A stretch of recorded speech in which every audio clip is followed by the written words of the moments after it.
Eating some sun chips, whole grain, French onion, and my breath smells really good. I'm just saying.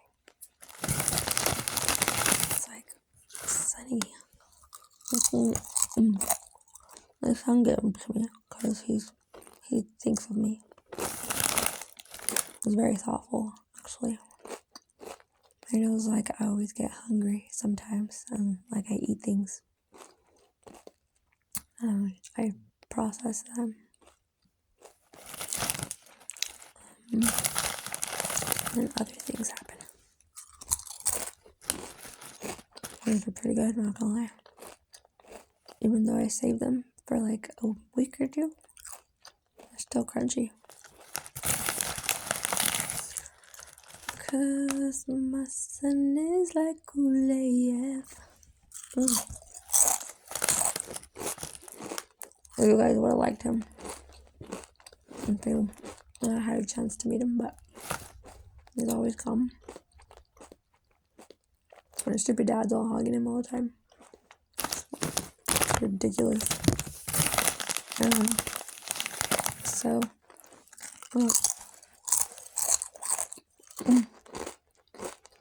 Yeah, I actually cried about it for like a long ass time. I don't fucking cry about it anymore. It's fucking annoying. It's annoying to be sad all the time. Nobody wants to be useless forever. By ever, I mean ever. As long as ever lasts. I know. You guys get it. I feel like you do. I feel like you get it. Oh, my stomach's growling bad. I actually wanted to show you guys something. Not paused, right? Okay. I got this, I have this stupid wallpaper. Ignore my wallpaper. It's like this girl that had OnlyFans, and it's like, whatever. This guy's like, why don't you quit your job and just make 1/10 of what you make now? And she's like, because I'm not stupid. Like, why?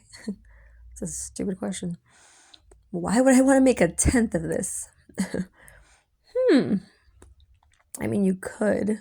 A lot of people would, but why would you ask somebody that? It's fucking stupid.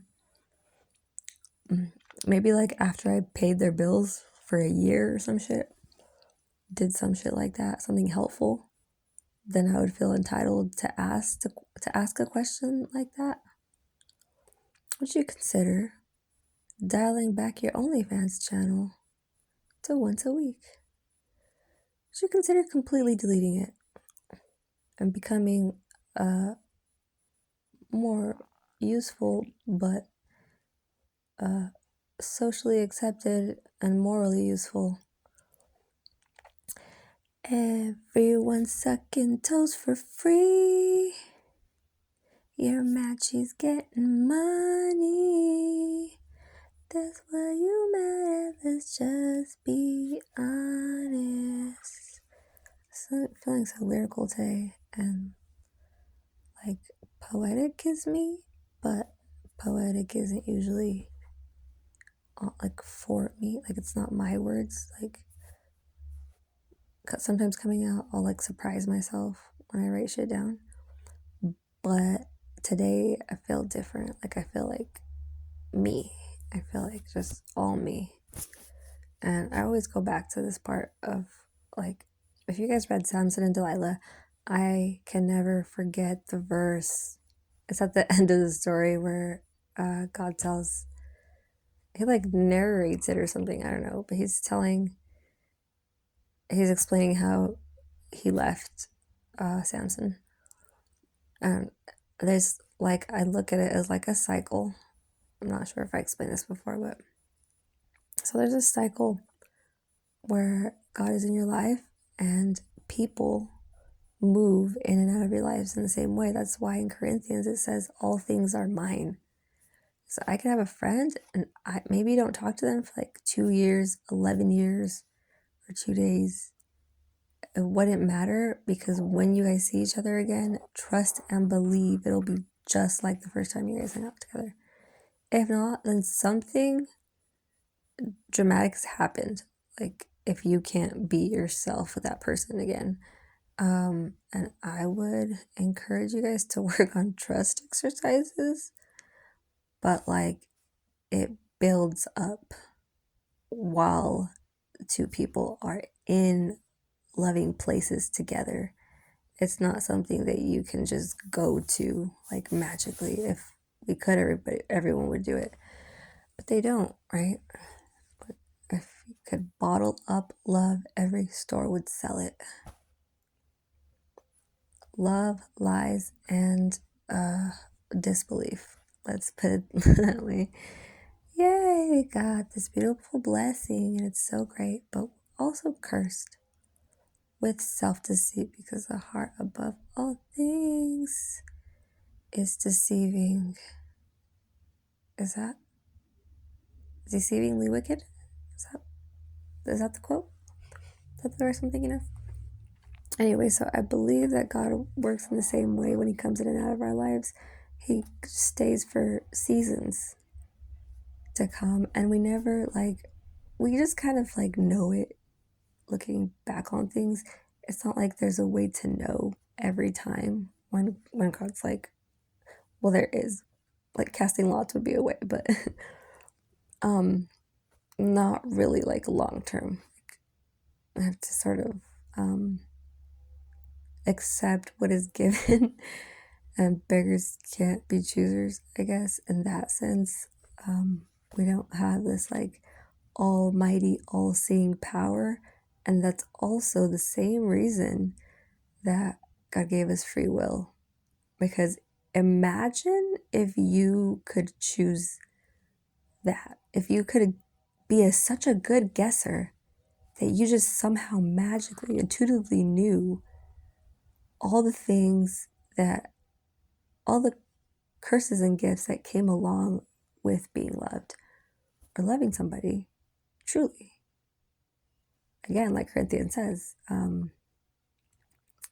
he who knows, he who knows does not know as he ought to know.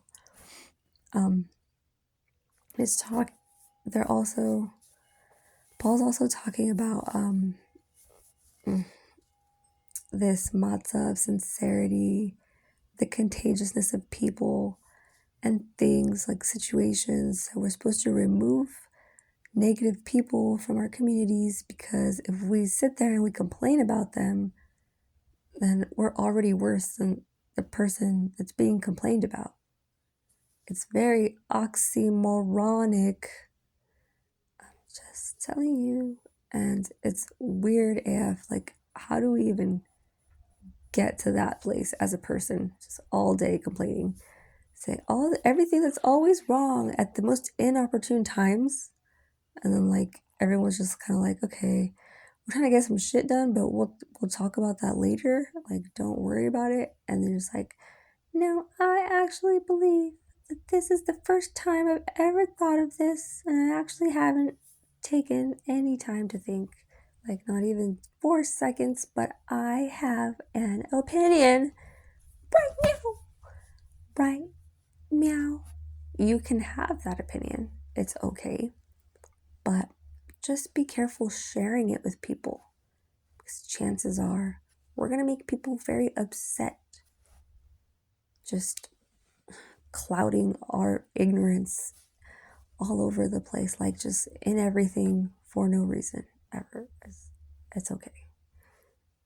Take it down several notches and love them too, and love your enemies as yourself would do.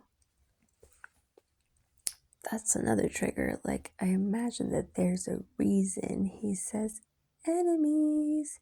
He says love your enemies. And so this week, the synchronicity has just been like, it's only one thing. It's usually like a number of things, but all that's been on my mind. Okay, I'm sorry. I need to say it too because triple fives, but whatever. I'm not focusing on it because I'm so perplexed by this idea of like getting to things. It's not, I don't even know what to call it. I think I'm calling it getting to things. That makes no sense whatsoever. But it does in my head, I promise you. It makes sense because it's just the way it does. Like, my math teacher was like really obnoxious because he wouldn't explain things to people. But like, he'd be like, "Do you guys have any questions?" And I'm like, "Yeah, like all of it. Just explain it all over again. Different words, rephrase it." And he's like, "Well, just go to the thing after class and then learn how to do math." So I go to this thing and like he doesn't, there's nothing, like there's no thing. And so me and my friend are like both just like dumbfounded walking around the library not knowing how to do math. So that happens. Yeah, because teachers don't know how to do their jobs properly.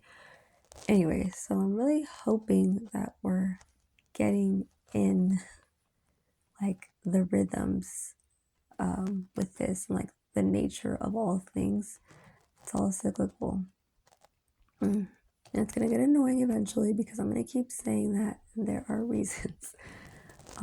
Anyway, so I'm convinced as like my formal or whatever interpretation of this is going to me has just been very clear. It's just that. Exactly that. It's almost too simple. It's like, what did you even say?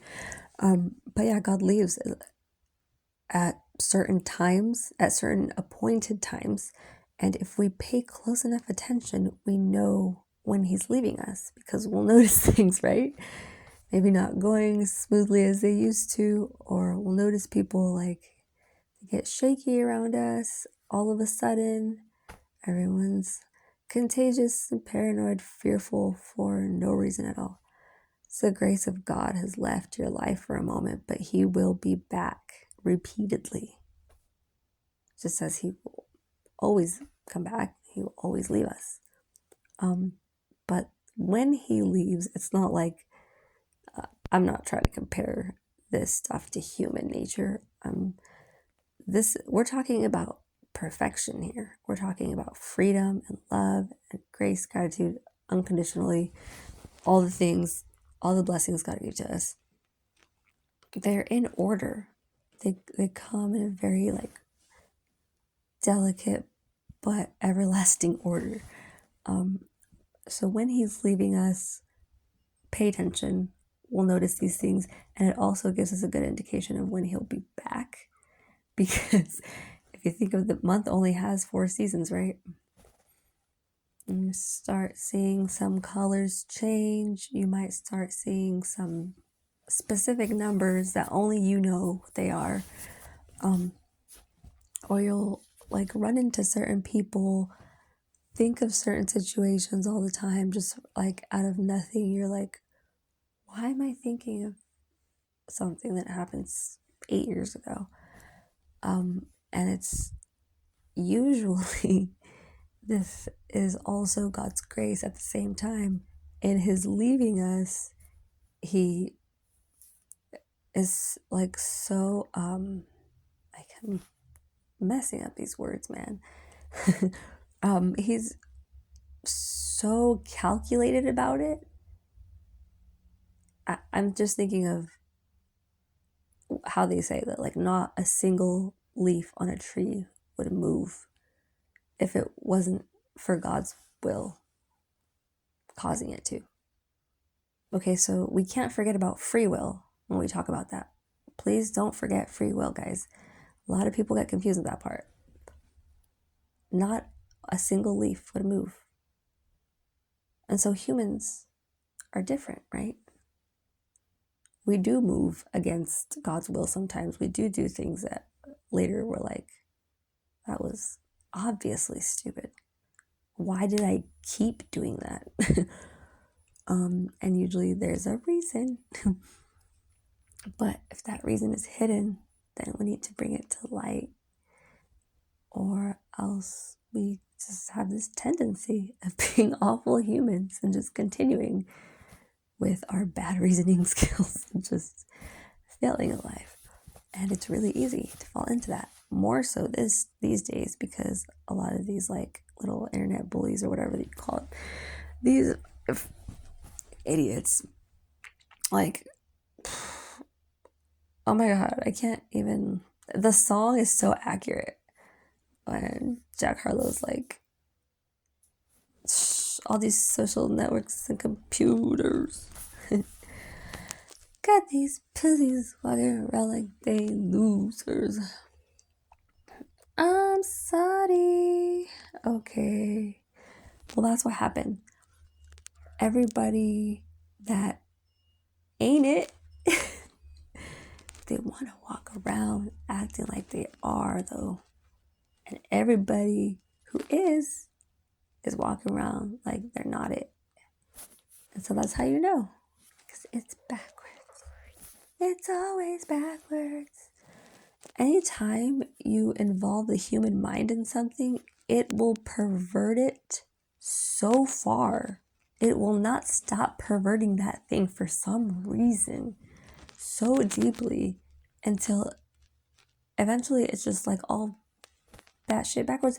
And it's like funny to people. Like, it's funny to me now, I guess, but like to most people it's even more fun. Like, they find humor in it. They're very easily amused by things of that nature. Like, oh, this Irish, like, it's so funny that this person loves themselves so much because, like, I don't like them, and that they're, I don't like how their face looks. Okay, like, nobody gives a fuck about my opinion. I guarantee you, I don't have permission to fucking, if I go into someone's life, go tell someone that loves themselves, like deeply, truly loves themselves and God, and I try to tell them my shitty opinion of them, that person's not going to give any fucks at all. Not a single one in their lives. I'm telling you. Oh, I thought I was almost out of battery. Anyway, so I have, like, not only do I have no business dealing with such garbage, but like, I'm insulting myself in doing that. Because I'm wasting my time going and trying to force somebody to change their opinion about themselves, which I know I can never, like only an idiot would do that, right? But these losers, a lot, like, you can't count them on your hands. There's too many people that they just continually lie to themselves, live out this entire fucking lifetime of just dumb, smart shit they do. It's so genius. It's so genius in their minds. It makes sense to them in their minds. But it doesn't. It never will, because nature. Because order. Okay, thank you. Thank you, beautiful people. It's true. Anyway. Clean my vents. They're a little messy. Ugh. Everything's so messy today. A lot. I just feel I'm doused in this filth of dust and particles. We're surrounded by bacteria, and there are little cells that look like worms, not crawling around our bodies and eyeballs. I'm telling you, it's true. I feel like I was getting to something else with the cycles thing. Oh, let me get real specific though before I forget. In the times where God has left me, it's always seemed to be incrementally. It's like he slowly starts to let little tiny things happen to like get my attention. And then I'm like, okay, now I'm listening. And I got to this point where I was like, I had practiced this so often that it became so easy to tell like when he was coming back, and he would come back so much quicker too. It was I can't think of the situation that happened, but I remember my thoughts on it, right? So I'm listening, and oh, this just happened the other day too with my mom was here, and she was telling me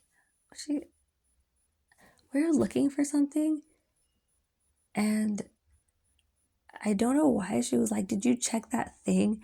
And it was, yeah, it's almost like a movie moment. Like, did you just put it in in the bins and then tell me, did I check it? So I would check it again because all of a sudden it's in there. How strange. I can't explain. But then, so God reiterated it to me. Why am I saying this? Because the following day and the following time that I appointed for myself to pay any mind to these synchronicities at all, because I haven't been doing any of this shit. At that specific time, I also remembered this thought coming in clearly, and it was that of the cycles. How he comes and then he leaves, and then he leaves, and then he comes, and he comes, and he leaves. And there being 4 seasons. I don't know what is so significant about the 4s, but the Hebrews love this number. But 40 is bad, apparently, because it's associated with the 40 days and 40 nights thing. Anyways, I'll explain that later. But my point here, the synchronicity was faith in your God and showing, and him showing basically how, like, I can pose a question. Let's say, when you get stuck on something and you're like, I can't find the fucking remote. I know I just saw it like 2 minutes ago, but I've searched the entire house and I can't find it. And I'm like making myself crazy. At that point, that's where we have the opportunity, right? This is why people always say between the reaction and whatever, right before you react, you have an opportunity. And so if you're a Kabbalist or anything of the sort, you know how important opportunity is, right? We do not make that shit up. Opportunity tells us what to do, right? And it's going to be pretty rarely presented. And so if we're prepared, often opportunity favors the prepared, as we know already. The traits of highly successful people tend to be, that have been studied at least, have been their ability to listen carefully and understand on deeper levels, and their decisiveness in any situation, any person, place, work, thing, anything, it doesn't matter. They know what they want and they're after it. There's no question in their minds ever. You have to notice these things though about people. You have to like pay attention to these, like, and they'll, more of them will come up at certain times of the year, of course. So I think Christmas time's like a great time to like pay attention to these things because everyone's coming together, and so you get the whole social dynamic of the family and the friend, whatever. Everyone's in a like comfortable enough place that you'll be able to actually read some body language and like look where their feet are pointing to. You'll notice when somebody's like talking about something they don't like to talk about, they'll point their feet in another direction than that person because they're telling that person, like, I'm trying to get away from you, but they're like unwilling to leave. Yeah, it's limbo. And I found that like one of the most like, I used to like heavily try to research this stuff, and it's really hard to find anything that's like valuable online for me. But when I saw that one, wow, everybody does this thing, the feet thing. Like, oh my God, it's crazy. Even after I've told people, like, his feet are pointing in a different direction when he's talking to you, and you can tell it's like when you said this word or when you brought this up, all of a sudden the feet changes. It's like, I'm out. But it's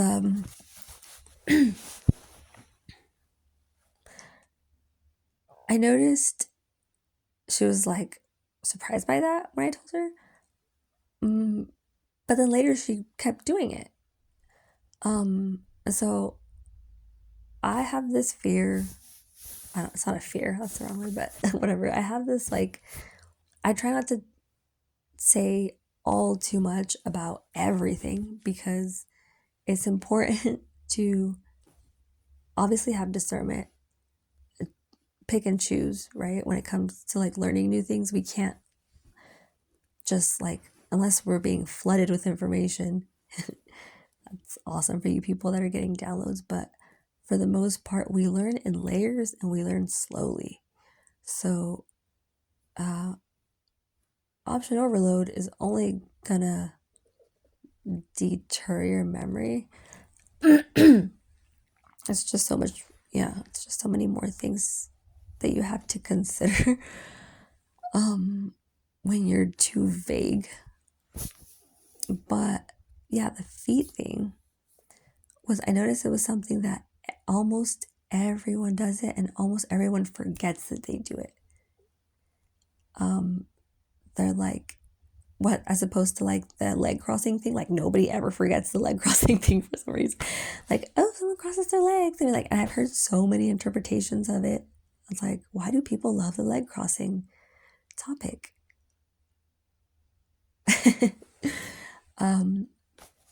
But again, this is like, my fear, for lack of a better word, is that people are not displaying these all the time or when it's most important, when they're aware of it, right? So like in a court setting, you might have trained yourself to be more quiet than usual or more talkative than usual. You might have trained yourself to do certain things because you know the way body language is studied and the way it works and the way it affects you. So you're sort of compensating for whatever.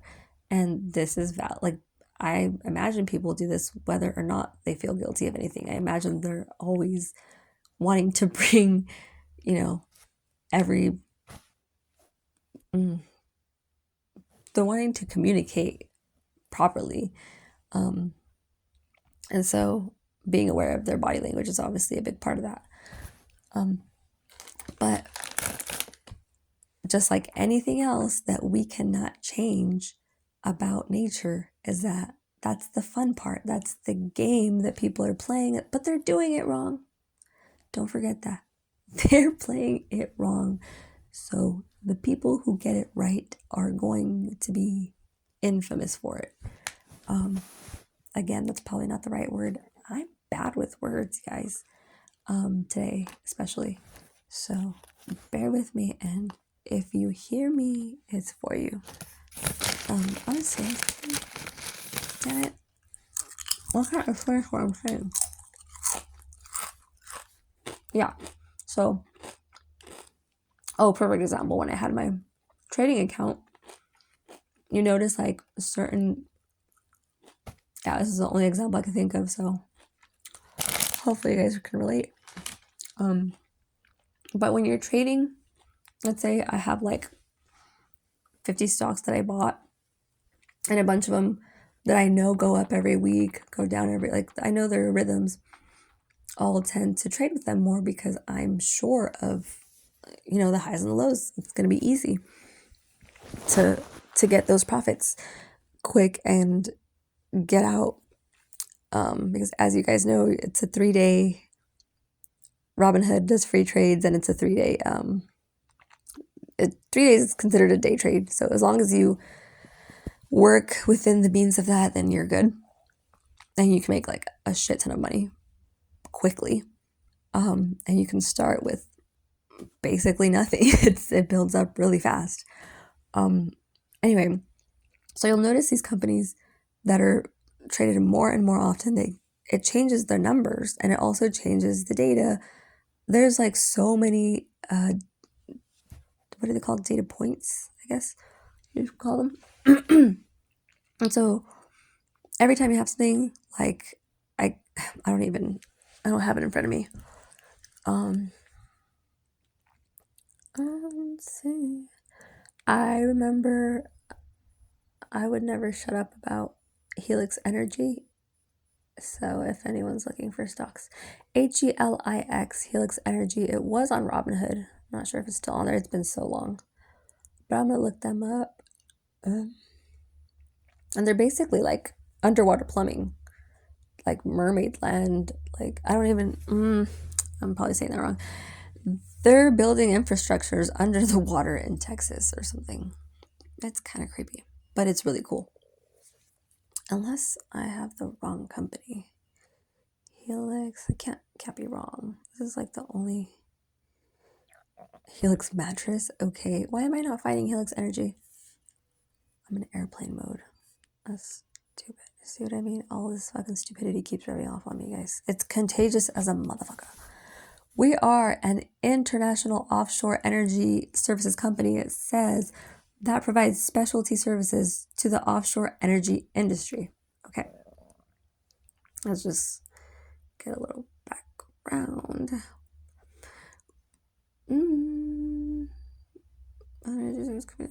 Specialty offshore industry, focusing on well intervention.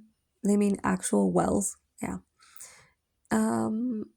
Robotics and full field decommissioning operations. I don't even know what any of that is. Our services are centered on a three-legged business model, well positioned to facilitate global energy transition by maximizing the production of remaining oil and gas reserves, supporting renewable energy developments, and decommissioning end-of-life oil and gas fields. So, and then it says, leveraging decades of experience in the industry, we are constantly seeking new and innovative ways to deliver on every project. Sounds like they're not too sure what they're talking about, but they're doing it. They've made a decision to do it, and they're doing it. That's the difference. There is no ifs, ands, or buts. And this thing is right here, leveraging decades of experience in the industry. So it's pretty obvious they're not giving up. We're constantly seeking new and innovative ways. So that's like a perfect balance, I think, for like any company. You want to be in your domain, like what you're good at, what you know about, but you also want to have enough things challenging you to grow in that field exponentially, right? That's, I think, the ideal for all of us. How does Jordan Peterson say it? He said it so eloquently the other day. I can't remember. But wow, he goes in depth, like, into his whole analysis on it. I'll have to show you guys that later. We're constantly delivering every project. Okay, so they do different projects. Yeah, that's what they call it. It's like underwater drilling, and they do like last I read, I think they were building a mall down there, and so they first have to like put down the plumbing. I don't know. It's just, this business is huge. It's doing really good on Robinhood. I'm gonna look at it.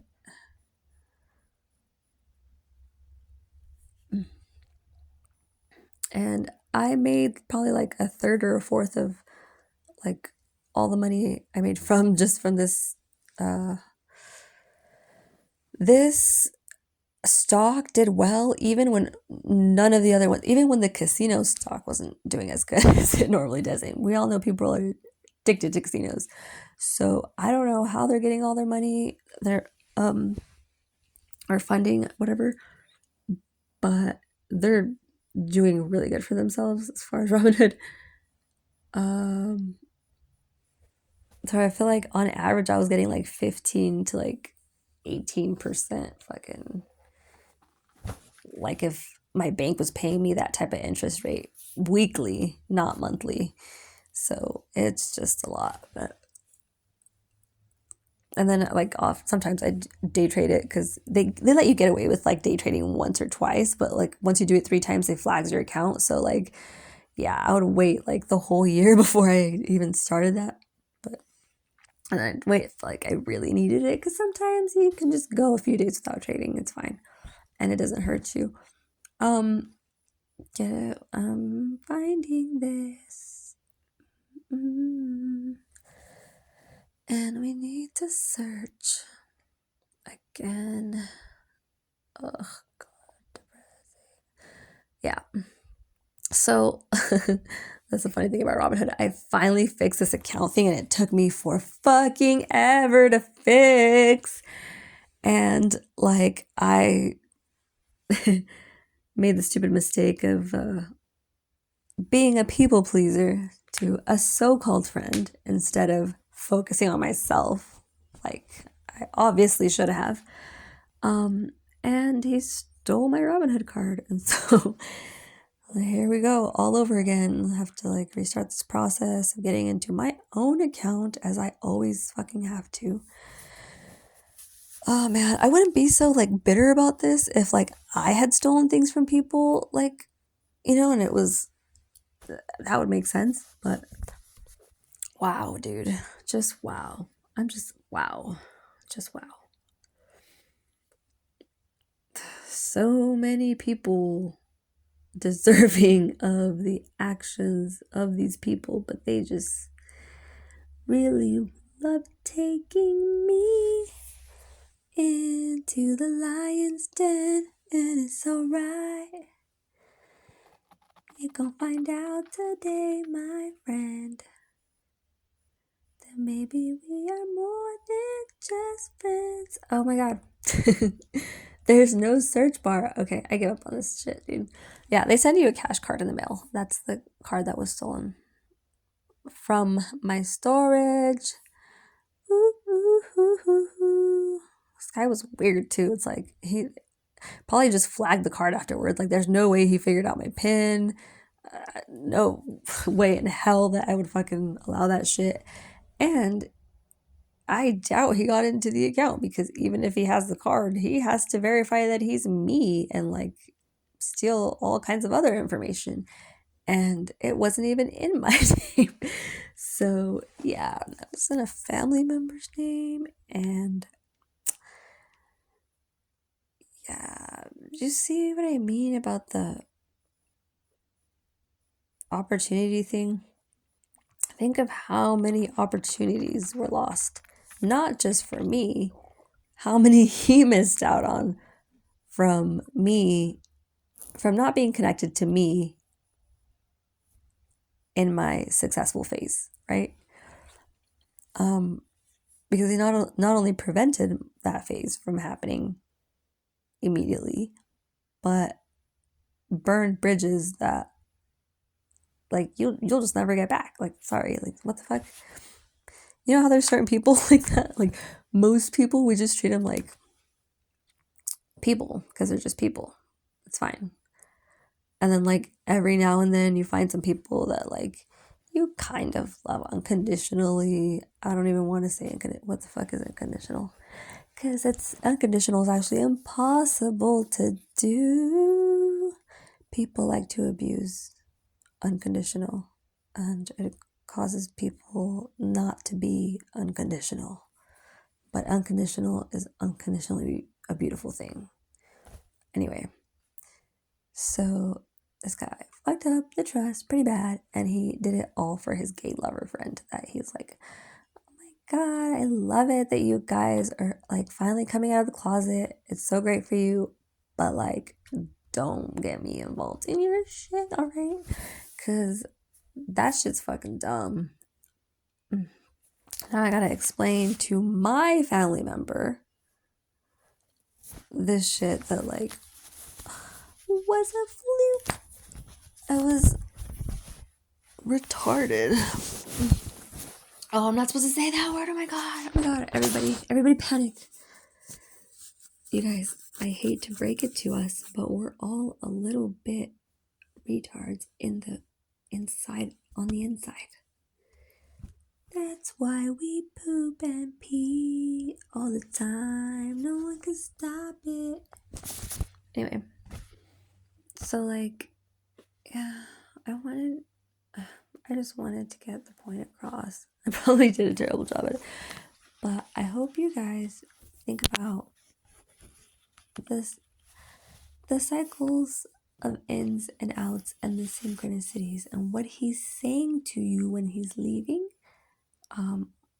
Might be the same words that you hear when he's coming right back, but my situation, personally, how I know, and I never hear people tell me like it's the same for them, really, but it's just interesting. Like, Jesus, if I say something out loud, I'll find it faster, and it's happened to me when I'm alone too. Like, I mean alone, like have not left my room alone, not like I went to the bathroom, because obviously, like, I'm not that person that's gonna be like, oh, let me rule out every possibility because of my emotions.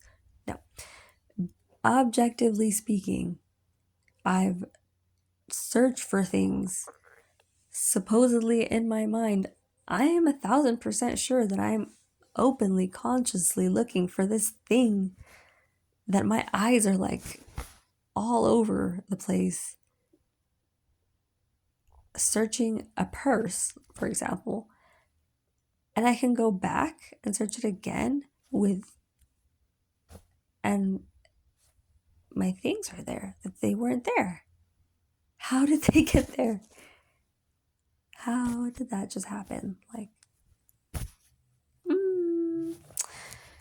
so maybe it's not that people are all insane and that we're all just going to prescribe them some medications because we're all doctors, right?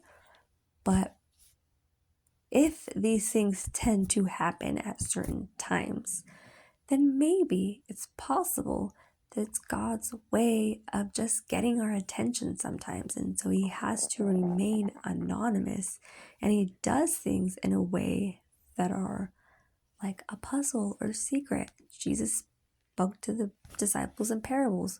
Why is that? If you ask anyone else, a lot of people wouldn't know how to tell you. It's such a simple question, right? Why did the disciples ask Jesus directly, why do you speak to us in parables? And Jesus answered, it's because the kingdom of heaven is for you. And it's not for them. It's not for anyone else but my followers. It's not for anyone that doesn't follow what the will of my God. Whoever does the will of my Father is my family. Remember he said that in was it John? Well, and basically, in other words, he's saying the same thing when he tells the parable of the sower. He tells a few parables in that chapter. And he's sitting on a boat, and everyone just like masses, I guess, gathered around him. They weren't real specific with a number, but I imagine it was hundreds, if not thousands of people. I don't think they would have referred to masses as like 50 people, right? So like, anyway, even the children are there when he speaks often. So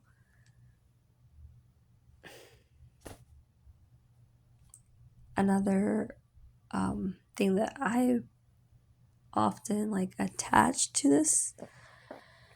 Oh my god, is this working? I hope this is working, because my audio wasn't working earlier. Yeah, it's working. Okay. I've done that before, where like I did like the longest video and didn't realize it wasn't recording any audio. It sucks. Anyway,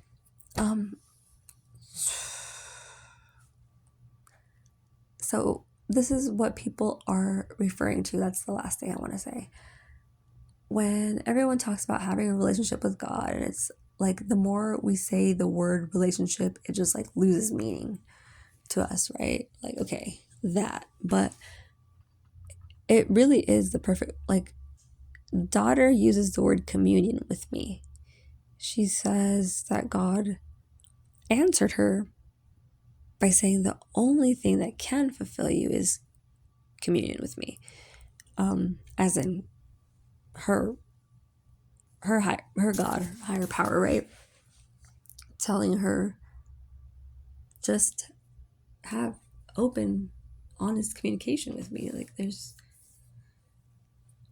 nothing else in the world that could possibly fulfill you, and everything else in the world is made to distract you from that exact concept, communion with our Father. And so I imagine this has a lot to do with his leaving and coming back into our lives at very specific times, almost seemingly very ironic time. Like, we've all had that. I hope I'm not the only one, but I went through phases, I mean years in my life, where like I had to be fucking ready to lose it, because if I wasn't at least prepared to lose it, I would more so be losing it. Whatever it is, it would be lost. And I swore so many times, this has got to be a joke. Where the fuck are the cameras, guys? You did a really good job of hiding them. I wanna laugh. Somebody please tell me you're joking. It's not that funny, guys. No, but these are real accidents, and we know now, in the magical universe, internet universe of 2023, that there are no such thing as coincidences. No, there are no such thing. There are no such thing. Who am I? I'm sorry. Jeez. I need to get off here. I'm sleepy. There's no such thing as like bad experiences. There's only happy coincidences. I'm probably still not saying it right. I don't care if I'm not saying it right. It's just a ratio. That's what everything ends up boiling down to. Even art is math put into some form, some vessel to contain that art and preserve its recognizable beauty, I guess. Yeah, we'll go with that, I suppose. Everything will always boil back down to ratios and 3s and 4s and thresholds. And remember, there's a reason for 4 seasons. I just feel like that's so important to say this month of all months, this year of all years. Like, there are 4 seasons in a year for a reason, but also the seasons change every year for a reason. God is anonymous for a reason, and when he comes to us in solitude, sometimes he has to double check that we're paying attention, or he has to remind us that we haven't been paying attention the way we need to, right? And sometimes he does that by moving some things. I will move them. He moves some things out of the places where we put them, and that's all right. And nobody ever tells you that that's okay. Everybody always freaks out when this happens. Something's lost. Like everyone's like, "Oh no, they think I lost it." It's stop getting fucking offended. Stop everything. You guys are all just fucking it up.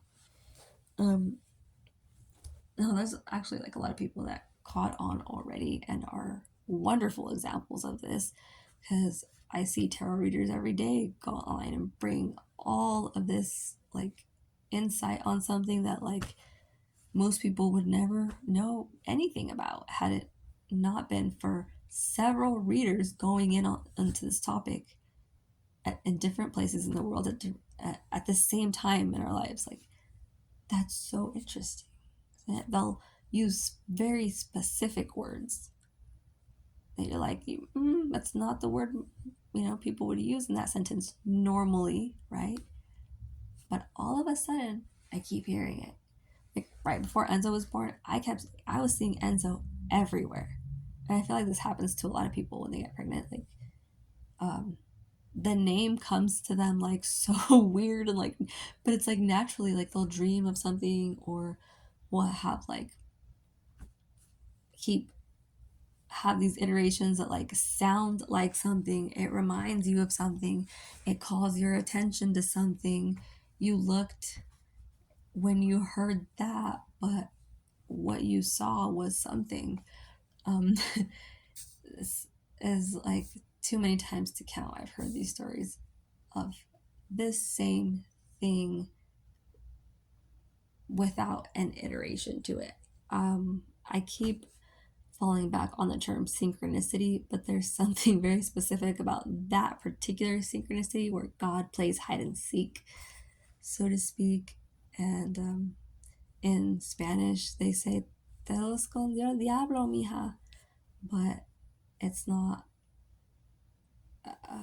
since I tend to do things in the right order, I leave blame for the end of it, right? And then I get to just blame everybody at the same time for the, like different things or whatever together. So you know how it works. So first, what I first do is I don't blame anything on anybody. I just state my facts, and then I allow people to be heard so they can state their facts. And then we all just put our little information together. It's like this beautiful puzzle piece ready to become a masterpiece. And honestly, you can just skip right over the whole blaming people because it never has served anyone. Let me tell you, everyone in the world who has ever been apologetic of something has been apologetic because they genuinely felt that that person needed an apology. It's never been from somebody blaming them for something. That's when you start getting like fake apologies out of fear or whatever. We know these things intuitively. I don't need to say them, but I do kind of need to say them apparently. So pay attention to that a lot in this season. The timings are important and the words are important, and sometimes it'll just be like he'll bring you a smell, bring you like a weird deja vu, some memory, and it'll be like years back, like it's been so long since you've like ever even connected to this memory, but all of a sudden it's like doesn't leave your mind, in and out of consciousness like every 5 seconds. I used to have these things, I need to give it a word, but I used to have these things happen to me a lot, and I mean like every fucking day for years at a time. I always say it started in 2016, but like really when I like way before that, like 2010 forward was like after I like officially was able to leave school and like not focus on anything. as like the time that I woke up to, everything. Um, Sociology, art, math, like even English. My English has gotten better from not being in school. Um, so again, with the cycles, right? Like God comes and goes. I feel like I did school and I'm glad I did it, even though I didn't finish the semester and it proved me wrong and it set me back a couple times. And it set me back a whole lot of time, energy, and money that I can't get back. Um, it's still a valuable lesson.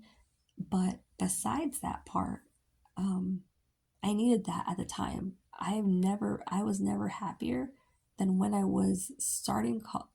No, it wasn't starting. It was like the middle of this. It was almost towards the end of the semester. But I remember being extremely like never feeling so much joy in my life, other than probably when Enzo was born. And it was just I was just going to school. I was on my way to classes. Like one of my favorite classes was what is that name? They had a weird name. Social dynamics of group. I don't know. It had a weird name, but our teacher was like into it, and he never like he always answered any student that had his hand up. He never let like too much go on without like addressing people, and that was amazing. I can't think of his name, but if I heard it, I would recognize it. We're gonna have to talk about FCC professors next month or something. Even though enrollment already happened, I'm lagging on this topic, so we're gonna talk about it. Anyway, um, oh, the seasons thing is a synchronicity for me, um, and the hide and seek, the hide and seek, um, and the whole threshold things. I don't have research on the thresholds. The reason I speak of thresholds and threes and fours being associated with them is because it just came to my understanding. I was meditating one day and it just like very, very faintly, it just came to me all of a sudden. And then I disconnected from it. So, like, I didn't really have time to like write those parts down or like capture the feeling of it because I was so astonished by the fact, like, knowing the understanding of it that I wasn't, I was like distracted. It was weird. But again, it's like one of those things, right? That like there's always a reason. Like later, like you look back on a lot of things that happened, you're like, wow, God fucking outdid himself. Like, who would have ever been able to plan all of that out to happen so perfectly? To not all just like spiral into like infinite chaos and just dread forever. But like on top of stability, there's like all this growth and miracles that happen daily, and we're all just like in the middle of it. Just, I'm not saying we should all leave our jobs and go feed the hungry because eventually we'll end up eating the hungry. But I do think there's a balance there where like our appreciation needs to reach levels that are much way higher than they normally been. I'm saying this because of social dynamics, because I'm reading body language. And I'm not seeing body language of people that are kind spirited and forgiving and generous and have love and good intentions behind them. Honest, like it is so hard to find those kind of people. Why is that? All right. This is getting too long. So I'm gonna see you guys next time. But I'm spacing too much. Never mind. We're gonna space. We're spacey today, and we're spacing. And it's okay to space on a space thing. In a spaceship, you could be an astronaut and be famous. But you're not supposed to wanna be famous. You're not God, you're just famous. that was kind of like cheating because I rhymed famous with fameless, so it's like the same root. AI will figure it out. Say no to AI, kids. Write your own research papers. Think your own thoughts. Go ahead and use AI as a prompt or whatever, but even then, I feel like it's taking away from me every time I allow AI to speak.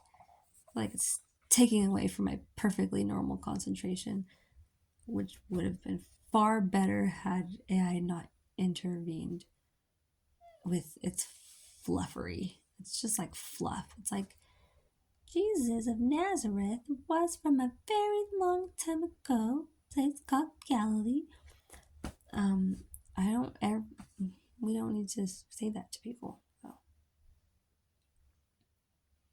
It's not the time. It's not the time.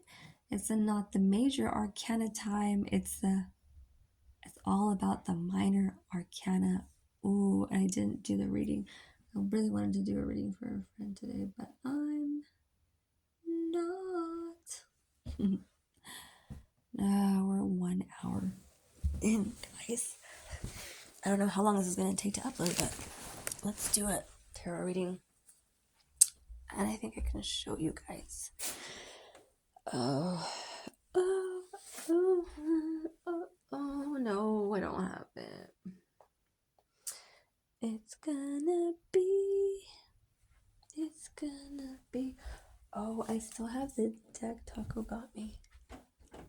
I'm surprised it lasted me this long. Things never last. Oh my god, it's cold. Okay. We have a new deck. Okay. Yeah, I actually don't know where that deck is. I just grabbed it yesterday. But we have a new deck. Yay. I want to show you guys it. Okay, we're not going to be on camera right now because it's too complicated to set you. I don't have my stand right now with me. Creepy. Okay. I think I'm just going to pull whatever falls at me, or if not that, I'm just gonna cut the deck and pick 3 cards for him. And I usually do this as past, present, and future, and they also have like a specific call. Ooh, okay, that was fast. So it's only 2 cards, and they're both reversed. I'm not surprised for this person. Just acting really shady with me lately, and it's like I'm concerned because it's not even like my fault. I wasn't like, hey person, just come into my life and like call me from different numbers and don't say what your name is or anything. That's not creepy, but it's not like I don't have like 50 other fucking fake ass friends trying to fucking do the same shit you're doing. So yeah, that was lovely. It's of him to bring up in my life. Some more fuckery. And so I think I decided I'm just gonna get a restraining order, and I think I decided I might not. I think whatever happens the day that I fill out the paperwork is gonna be the perfect thing, and then there's no point in arguing or stressing about it because there are only 12 lamps on 12 stones on the day of Revelation 21, right? I just have this feeling, it's much stronger than my thinking feelings, but it's much stronger than when I think. I just feel it harder. It says, pay attention to Revelation 21, and the 12 lamps are going to be important whether or not it's in your lifetime or not. And if it is in your lifetime, you're going to be really glad that you paid attention to it, because there's only 12. And so these angels, if that's what they are filled with like this foundational wisdom, basically, of the world. And I think it has everything to do with verification services. And so it was making sense to me that I had this dream, and it was really strange. At first I thought they were dancing, but before I get too off track, the whole point is that all of it is connected to balancing, right? So there's like all of this justice that just got paid out in 2023, and it was like 25,250, I don't know, a ridiculous number of years in the making. I want to say 25,000. And finally there's like this 30-year culmination where people get their karma, right? Okay. So it would make sense that usually when there's like a big up in the Bible, it comes right after a big drop in something, or vice versa, whatever. But these things do, like rhythms, have this natural, perfect way of always balancing. Everything falls until it floats, and what goes up comes down, and back in a circle because gravity, whatever. Anyway, again, before I get too off track, it was just the idea of the revelation, paying attention to foundational things, their importance, like how we treat the people around us and how we expect to be treated, and the level of discipline that's being practiced. And this is wow. If there were like a competition and people had to like vote for these things, say I think Steph was like the least responsible, but like most likely the one speaking out. So like, here's your badge of honor, and we're just gonna take all your other badges because you suck. Like, no, there is just never accountability these days for basically anybody unless you're in a court of law. And how sad is that when the day is here already? This day now, we see it in front of us all the time, and on TV, it's everywhere. What kind of place do we live in when we can't even step into a courtroom and know for certain that that day there is going to be justice? I don't feel like anyone feels like that. I think everyone is living, mm, pretending, for lack of a, yeah. We're all just really good actors because the heart is deceiving, like I said, above all things. Wicked and deceiving, something like that. And look at we're we're so weak to it. I don't think I've ever seen people like have some serious like group level mob mentality discipline with holding people accountable for things. Why does that only have to be when someone's paying you for it? Why does that only have to be in a courtroom where everyone's recorded and being watched? What, there has to be a gun present for us to even start to think correctly. So, oh, it's my brain's turning on now. And did I sleep last night? Did I sleep enough hours? I slept like 20 minutes, so I think I'm good. It's not the time, friend. This is not the time. I don't say this to make anybody nervous, but I say this as a reminder because we constantly need these, as just like a food for thought. And it's okay. Like, so I used to not allow things to sit in my mind for too long because there's like this taboo that people just like think it's weird, and people can really make anything seem weird if they really like, all they gotta do is like repeat it. If you're like no, like no, yes, yes, okay, well, I'm gonna feel like whatever I'm feeling all the time, and I'm just not gonna express it. If I don't want to, and you're stupid for asking. So there. Anyway, what I'm saying is we're we're in the prevention stage. There needs to be a lot more prevention going on. Prevention, prevention, prevention. Are you gonna say it with me? This time, prevention is key here because there is no cure. He said it through the prophet.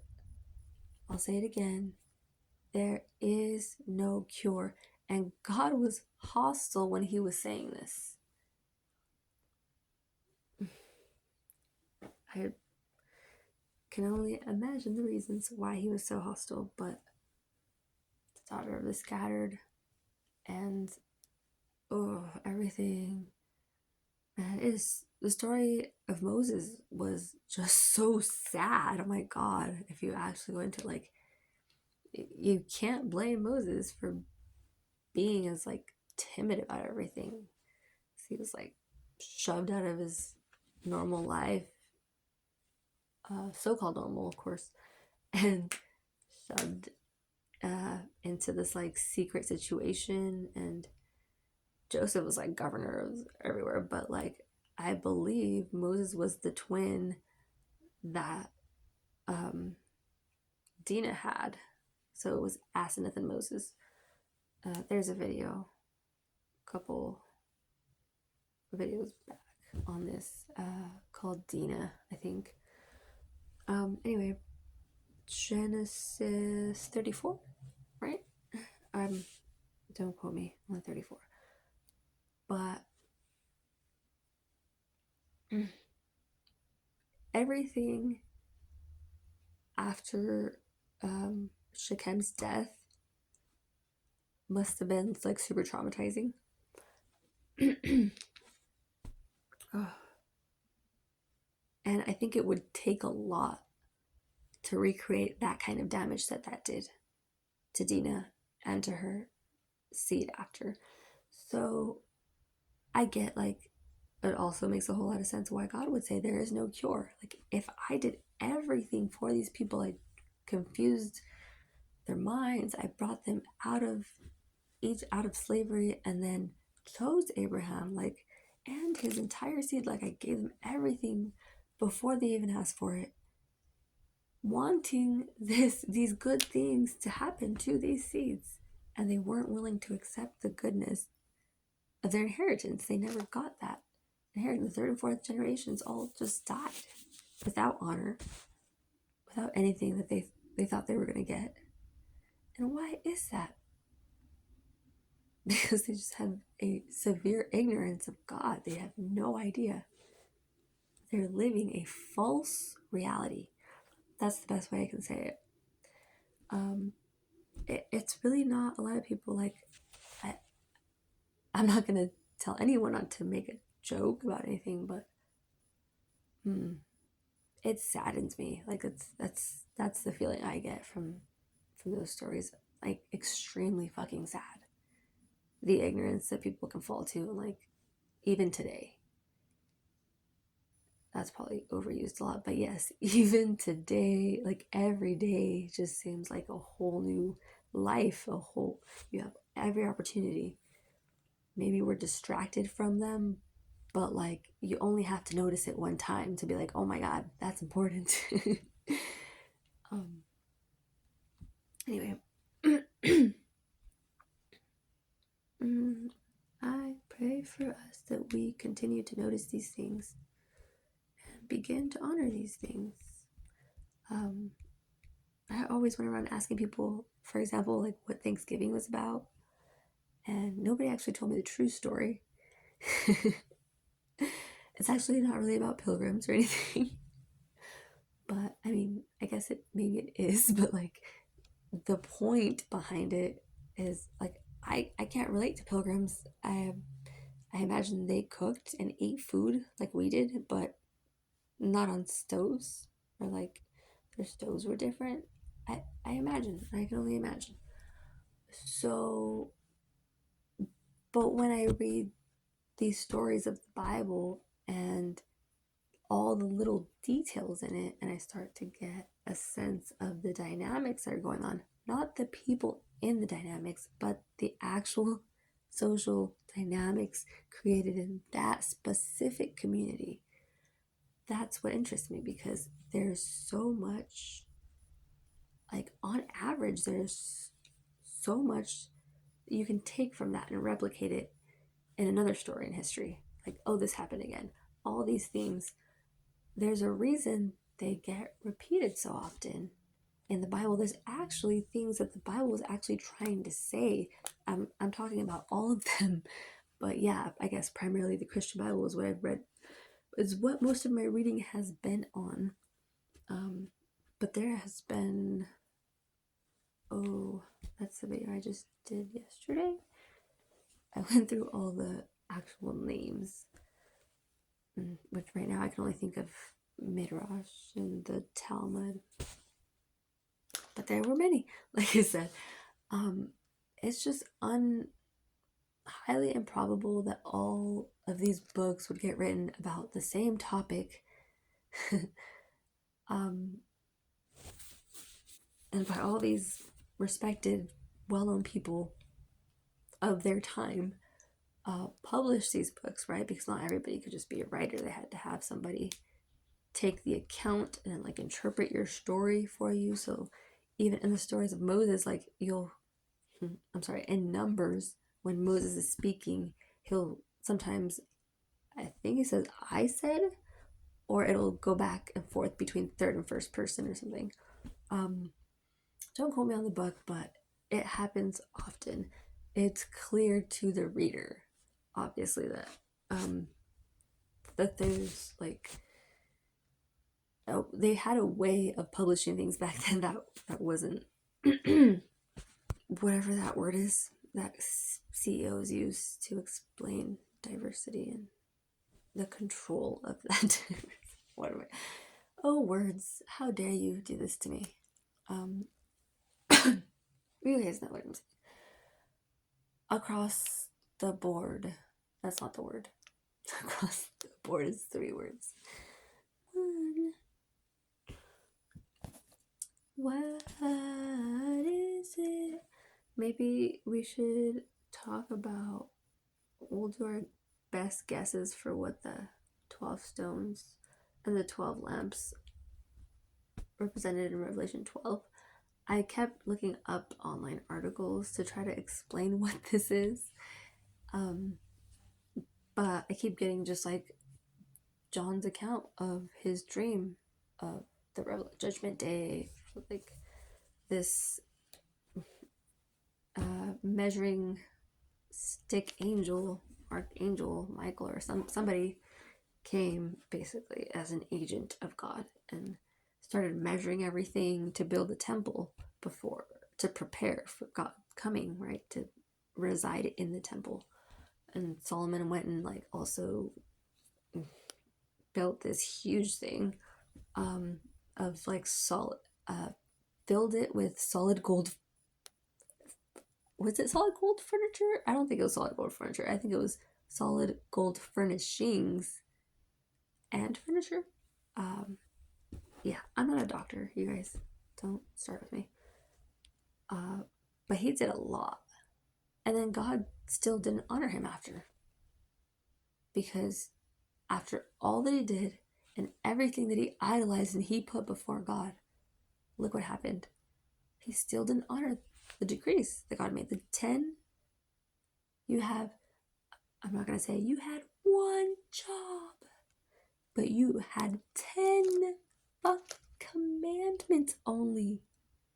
And then Jesus came back and like retold us all the commandments, and he patiently dragged it out. He explained things to us like we were little children, and then he explained it to our children. And it still wasn't good enough for us. We're like, nah, kind of don't feel like being a believer, guys. Why don't you ask me later? So like, stuff and things. Wow, guys. This is the Seven of Wands. Oh my, something is like, this card has like kinetic energy or something. Why do I keep fucking pulling the Seven of... Oh, I'm thinking it's Seven of Swords. It's Wands. I just said that. Okay. It's Wands reversed. I actually have not pulled this card one time in this deck. I'm a virgin. Get it? Okay. Que la mija. ¿Por qué no dices las cosas bien? I need, why is this working? The Seven of Wands, Labyrinthos, search for me. Seven of Wands. Stupid Samson. The Seven. Why you do this? 5 stupid things about Santa Claus? Save that for later. Stupid Santa. Why are there so many stupid Santa fucking videos? Oh.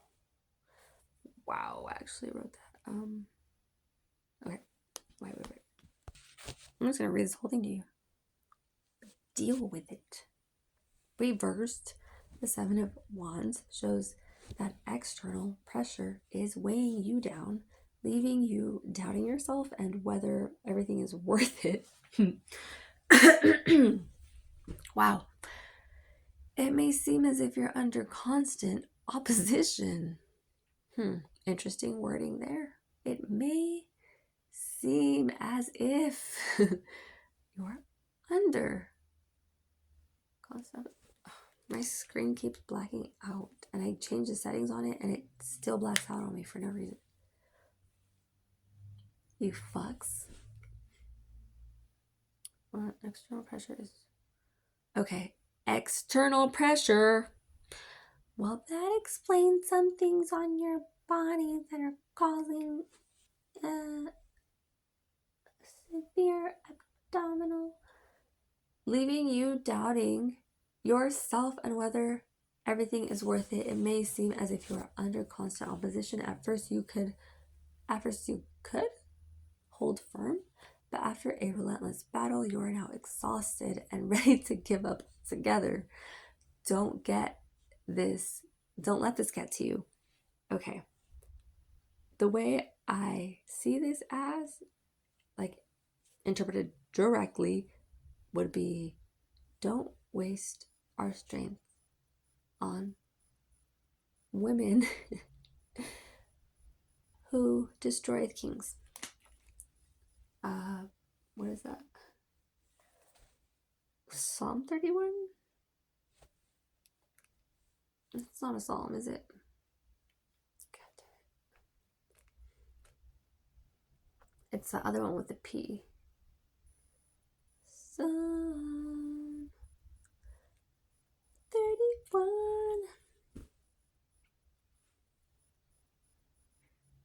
It's not the psalm, it's the other one. Damn it. Proverbo.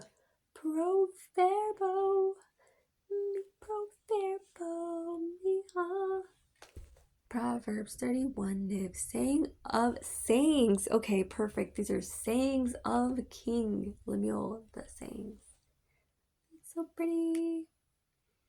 You guys better remember this video, because I made this on Christmas, and I was so proud of that one. It came out really good because there were so many things that connected at the time that people needed to understand, and I didn't think I was going to be able to cover it all. I'm sure I didn't cover it all, actually, but I didn't think I was going to be able to cover so much of it in such a short amount of time. So that was a good one. If you're going on a Stephanelia, type in the little magnifying glass Proverbs 31. Or Proverbs 31 Women or something. I don't actually know what it's called. Fuck. The sayings, anyways, an inspired utterance his mother taught him. I can't believe we're reading this again. It's like special. Listen, my son, listen, son of my womb. Oh, it's black. Why is my screen fucking with me? Okay, sorry. Don't listen to what I just said. Listen, my son. The answer to my prayers: do not spend your strength on women, your vigor on those who ruin kings. It is not for kings, Lemuel. It's not for kings to drink wine, not for rulers to crave beer, lest they drink and forget what has been decreed, and deprive all the oppressed of their rights. Let beer be for those who are perishing, wine for those who are in anguish. And I still agree with that. I'm sure bars are not always filled with the happiest people, but they're kind of happy sometimes, right? All right, so we're doing it right. That's perfect, beautiful. Deprive. So the part is where, that's verse 5, where we deprive the oppressed of their rights, is where beautiful becomes not so beautiful. Let beer be for those who are perishing, wine for those who are in anguish. Let them drink and forget their poverty. So beer is known to like make people forget things. Okay. That explains why everyone's always talking about how they black out from drinking too much. Where am I? Verse 5.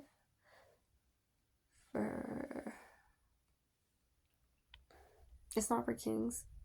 Lemuel, it's not for kings to drink wine, not for rulers to crave beer. Lest they drink and forget what has been decreed, and deprive all the oppressed of their rights. Let beer be for those. I already read this. Jesus. Let them drink and forget their poverty. And remember their misery no more. Speak up for those who cannot speak for themselves, for the rights of all who are destitute. I wanted to say desolate for some reason. What is destitute?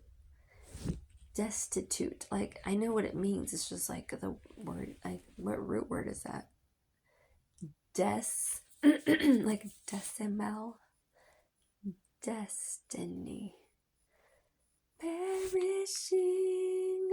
Who are destitute. It sounds like astute. Astute regarding destiny? Destitute? Okay, we're gonna have to Google that. And speak up and judge fairly. Defend the rights of the poor and needy. Not just of the poor, and needy, it says. That means pay attention to all of the poor people. All of them need to get fed and clothed. They need to be comfortable. They need to be somewhere where they're up here with us on the same level as everybody. And then after we do that, when we're done, there's still going to be people needing our help for them still.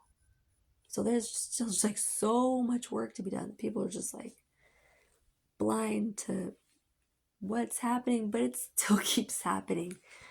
So just take a minute. Consider things, help somebody, or let somebody know that they can come to you for help. That's the best thing you can ever do for somebody, is just give them that peace. It's not for, what am I? Speak up for those who cannot speak for themselves, for the rights of all who are destitute. Speak up and judge fairly, defend the rights of the poor and needy. I read the epilogue. Oh, okay. The wife of noble character. So they read this part at like the weddings, and they're like, this wife is all these things, and that's why she's meant to be with my son. But remember those words, noble and character. A wife of noble character, who can find? Oh, look how rare. She is more precious than gold, is she? She is worth far more than rubies. Her husband has full confidence in her and lacks nothing of value. She brings to him not harm. All the days of her life, she selects wool and flax and works with eager hands. She is like the merchant ships, bringing her food from afar. Afar, not Jafar. We know about those wives, how they what they're doing to our food. She gets up while it is still night She provides food for her family and portions for her female servants.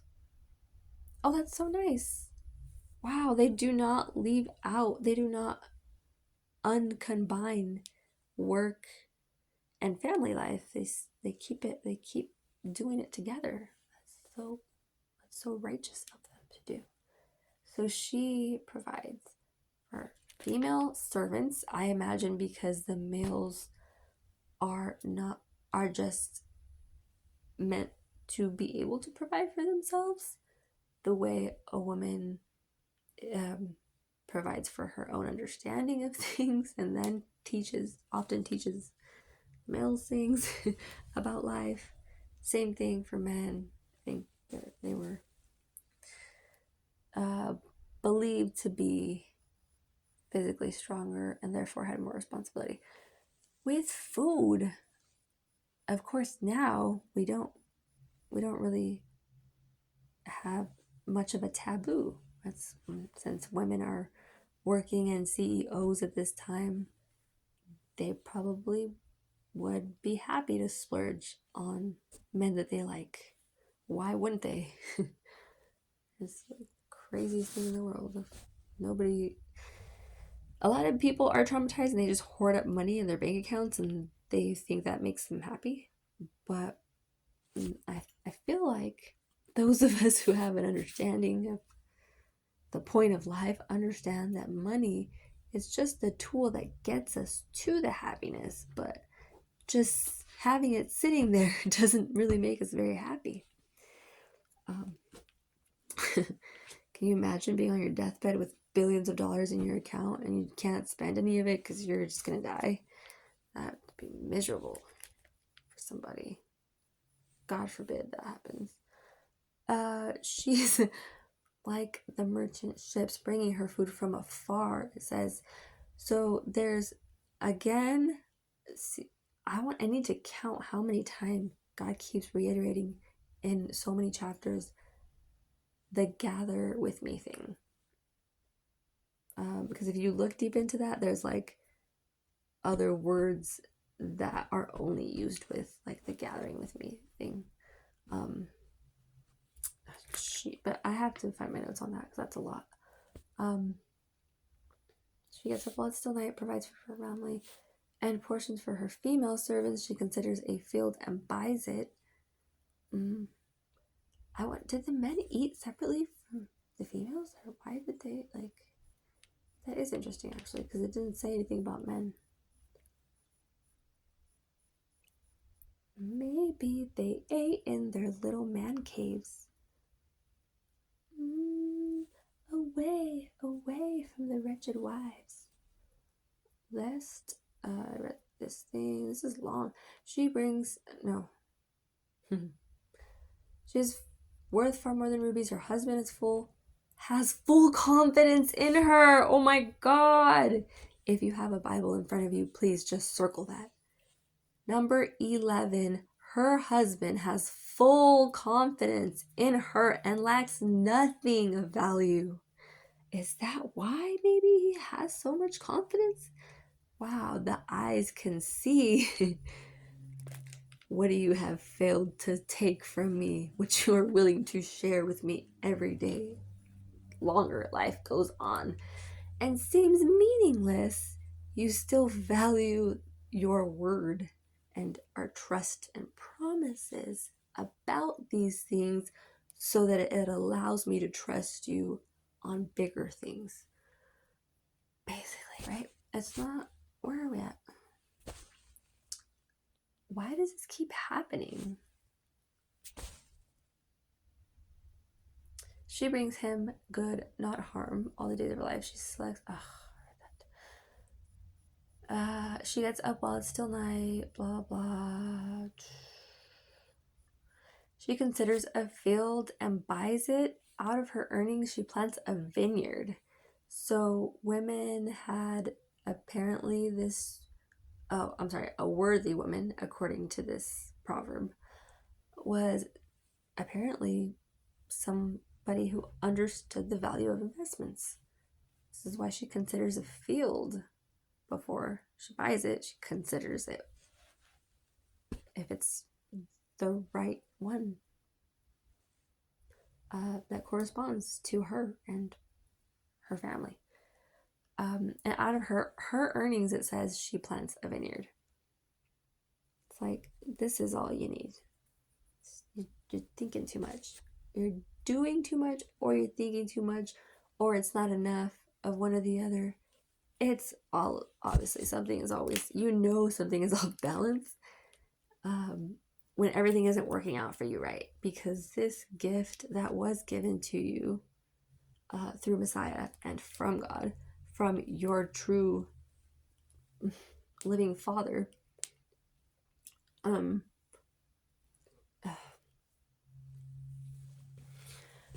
don't know how they say it, like, there's always, okay, I'm not gonna get into it because I'm gonna confuse you guys, but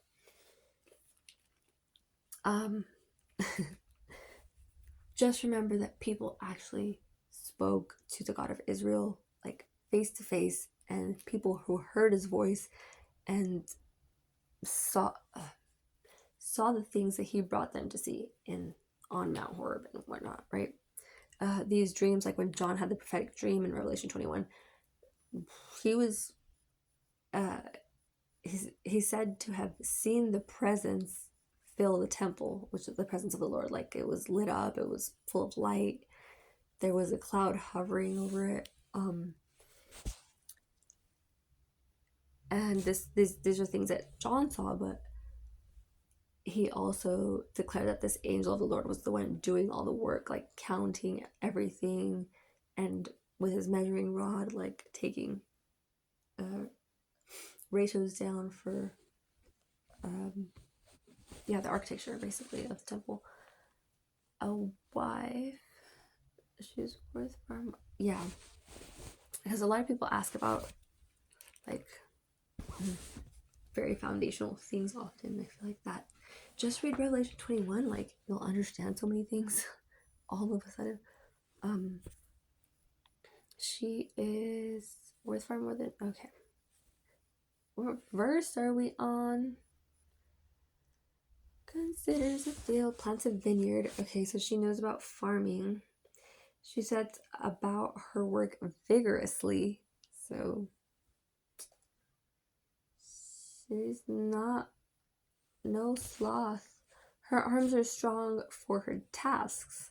So I imagine someone who works with needles and small instruments of tact are, like, tend to have thinner bodies and, like, small fingers so that they can grasp things of this artistic nature, to name one. But others, women would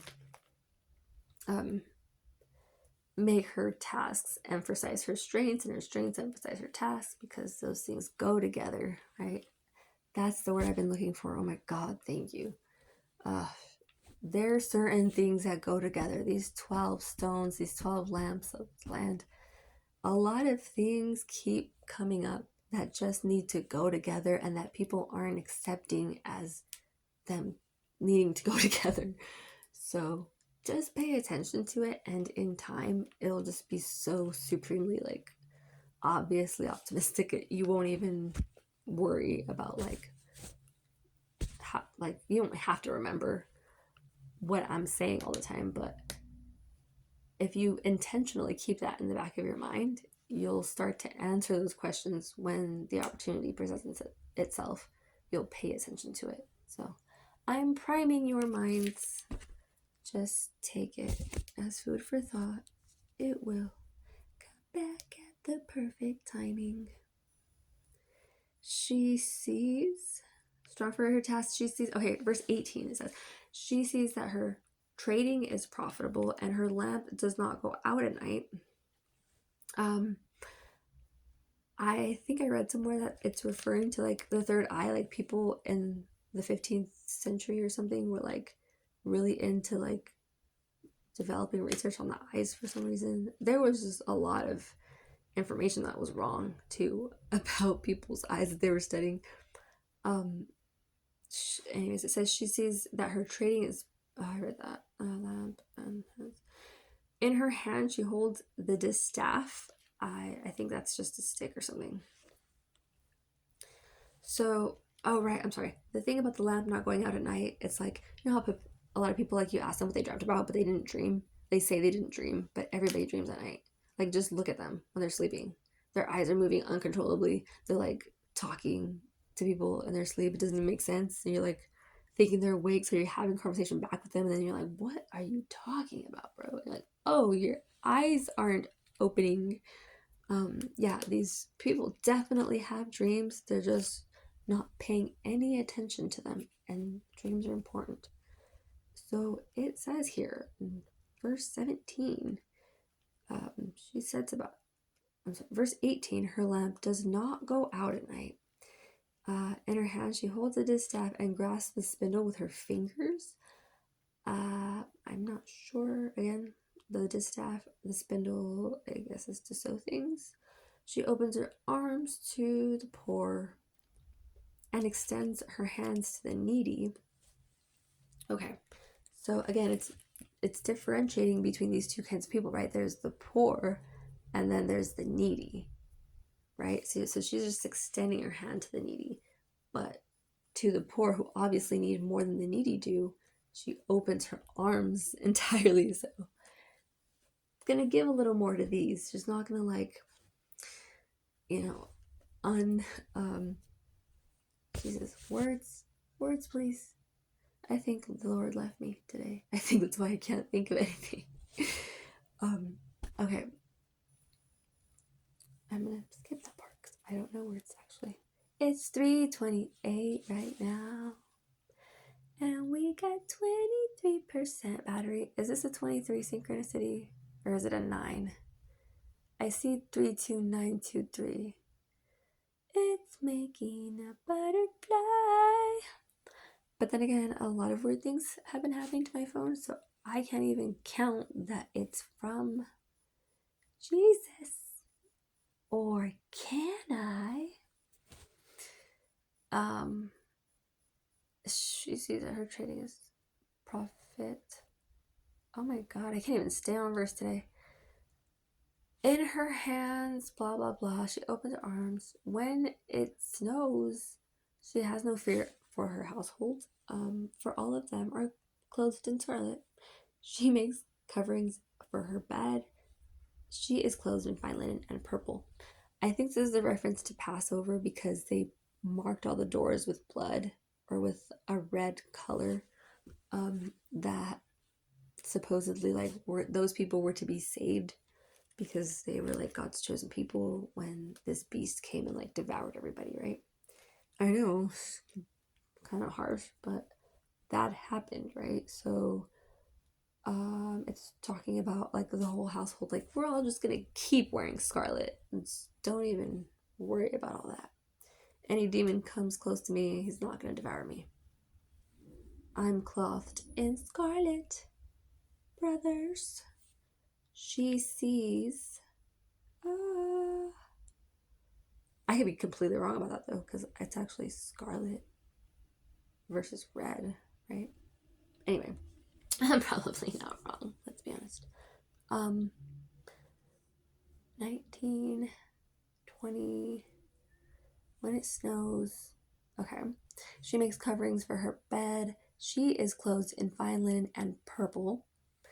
Her husband is respected at the city gate. So a lot of people that were missionaries or coming to and from like battles, to protecting Jerusalem, Judah, Israel, these places, I imagine. This is what they're talking about. Like, that's why he's at the gate. She can stop losing your spot.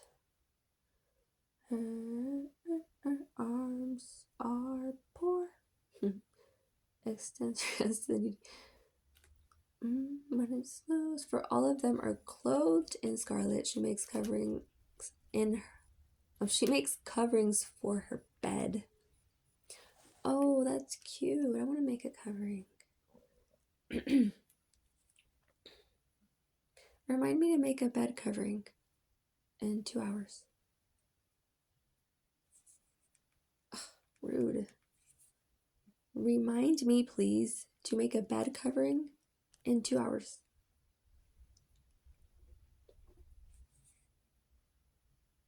My phone isn't talking back to me, stupid. Oh my god, so annoying. Everything's annoying today. Lord, come back to me. Lord, come back to me. Cause I need to know things. When it snows, she makes coverings. Her husband is respected city gate. I read that. Where he takes his seat among the elders of the land. The elders, or literally the elders of the land. They're the ones God made a covenant with. The original. And they got brought out of the land of Egypt and were saved and all this stuff in generations past. Elders, like really old people. For real. Like they were afraid when the second temple was built because they remembered when the first temple was built, and so they knew what was actually happening. They were able to like withstand, or I'm sorry, understand, I guess, what was actually happening, and so it hit them pretty dramatically, especially because they're older and they probably imagined that their lives would be lost in the process. But this, we're building a temple. It's okay. It's just a temple. It's a good thing. We're all gonna profit from it or benefit from it. She said to her work. I like how it says that her arms are strong for her tasks. Tasks. She sees that her training is probably. Why do I keep. Lennon, her husband, where he takes his seat among the elders of the land. Oh, right. Respected at the city gate. Okay, so the Levites were all of the gatekeepers in the land. This was just like a task that was basically reserved for these people, for the Levites, but they were also singers and like all the servicemen basically of Judea and Israel were Levites. I'm sorry, Jerusalem, let's be specific.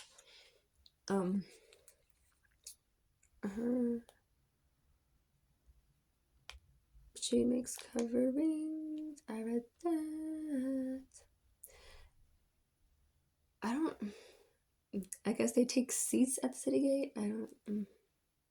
I guess the people guarding the gate sit down to guard it. They're not in action position. Ooh, get low, get low. She is clothed in fine linen and purple. Oh my god, why does it... I feel like it repeats a lot of things too. She makes linen garments and sells them, and supplies the merchants with sashes. Oh, how cute. Okay, so you guys get it? She makes like a lot of them, but then she takes them to the merchants, so they actually do the selling. So I imagine the sash is like a dozen or something, whatever.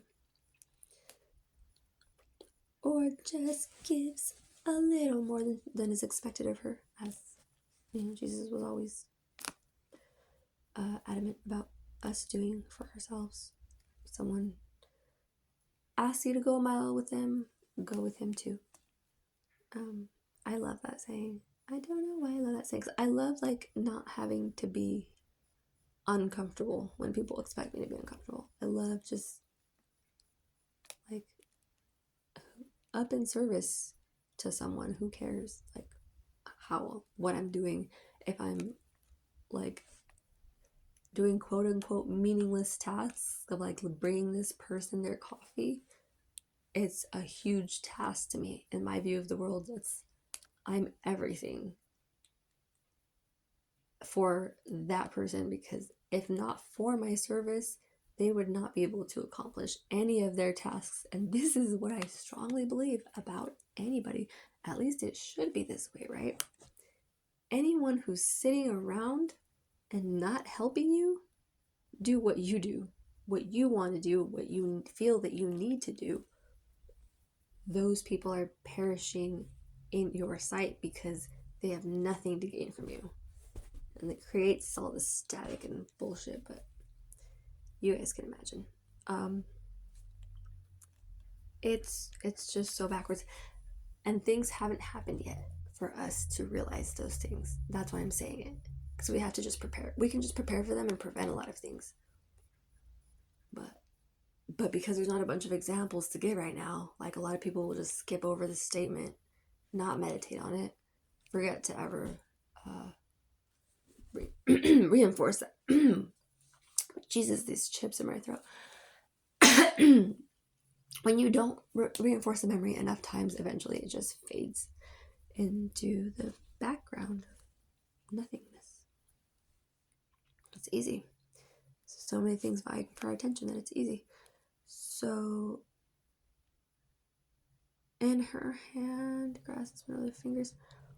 She opens her arms to the poor and extends her hands to the needy when it snows. I read that. Her husband is respected at the city gate, takes the seat, blah, blah, blah. Supplies, sashes. Okay, verse 25, thank you. She is clothed clothed with strength and dignity. That does not roll off the tongue. Oh, okay. She can laugh at the days to come. Oh, she can laugh. Can you imagine? Some people are like so bitter, they're just like, I'm not doing it. Cannot make me smile on my wedding day. She is clothed. She can laugh. She speaks with wisdom. Okay. I like, again, the conjugate there. She speaks with wisdom, not in a special dialect language of secret, unspoken, whatever the fuck, you know. This is what a lot of people tend to say now, I've noticed, versus appreciating that wisdom. And faithful instruction is on her tongue.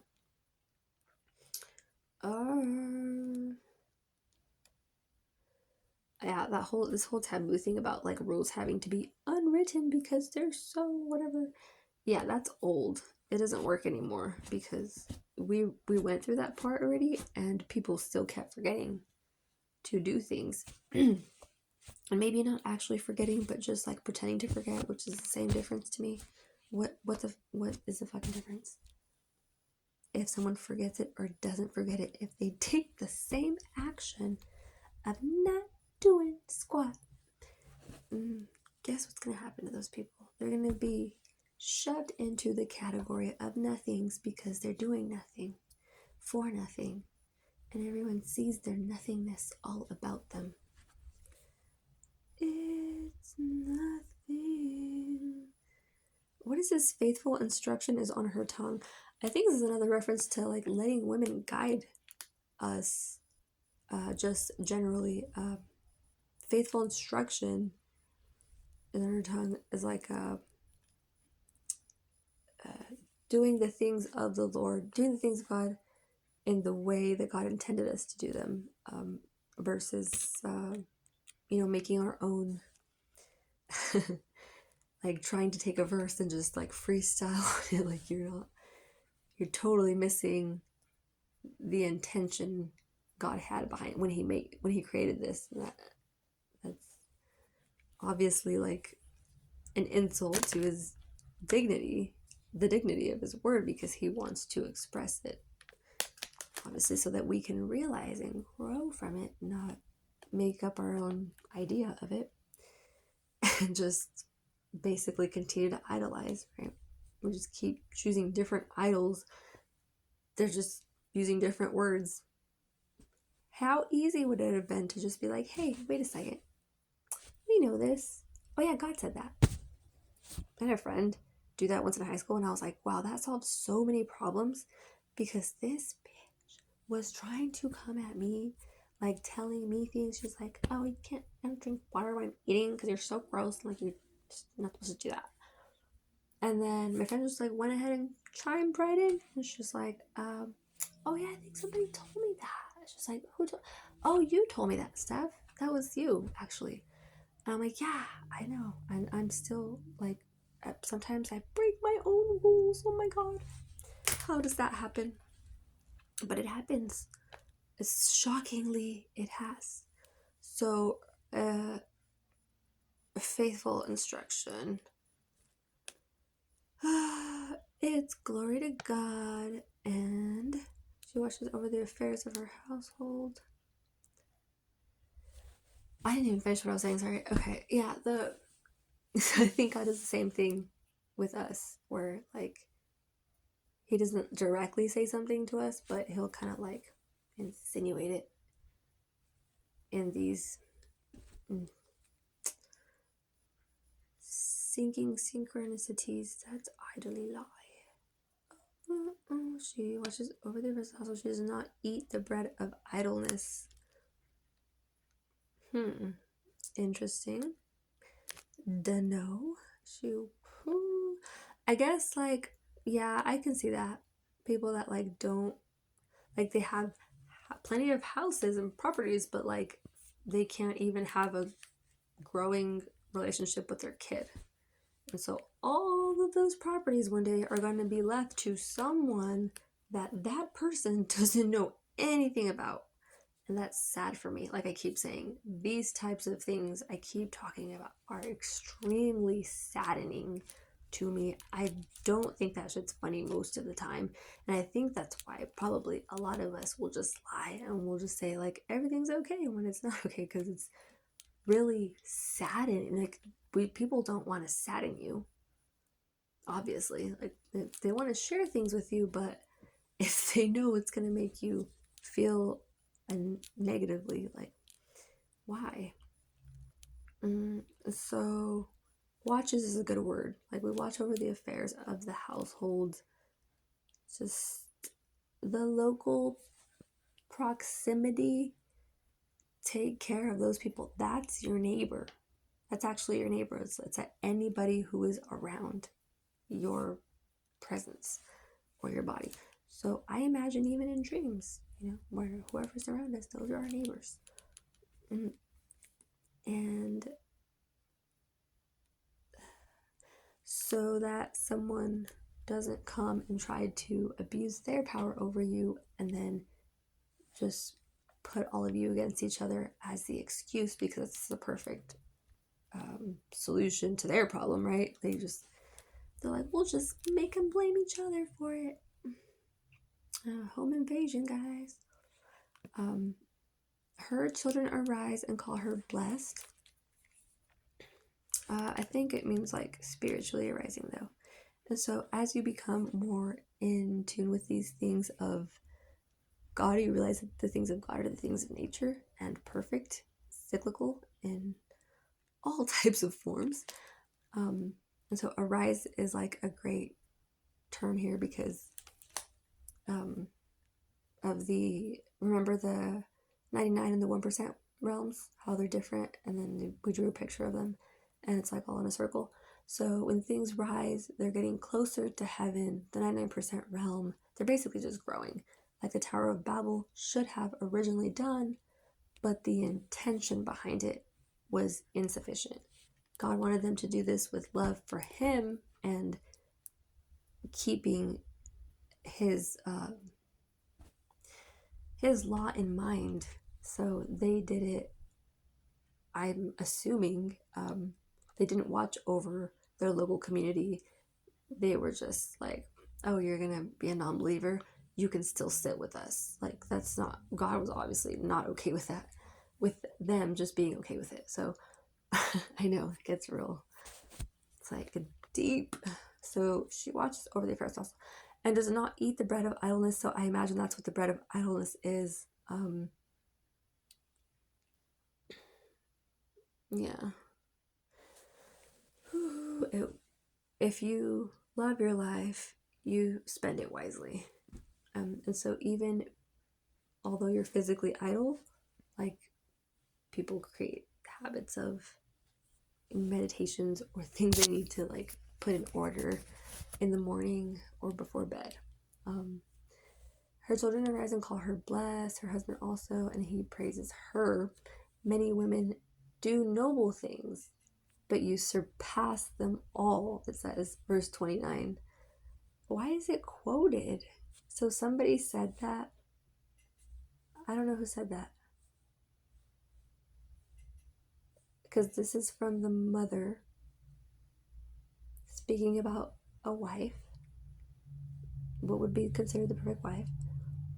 It's not. So praise her many women, noble things, but you surpass them all. Charm is deceptive. Why is that quoted? We're gonna have to Google that verse now. Charm is deceptive and beauty is fleeting. You guys, that no one's exaggerating there. We all know that from day to night, that person can be that person all of a sudden to have nothing to do with each other. That shit's crazy. It's not even makeup. They just use women just use all kinds of things now to trick people into thinking they're beautiful naturally.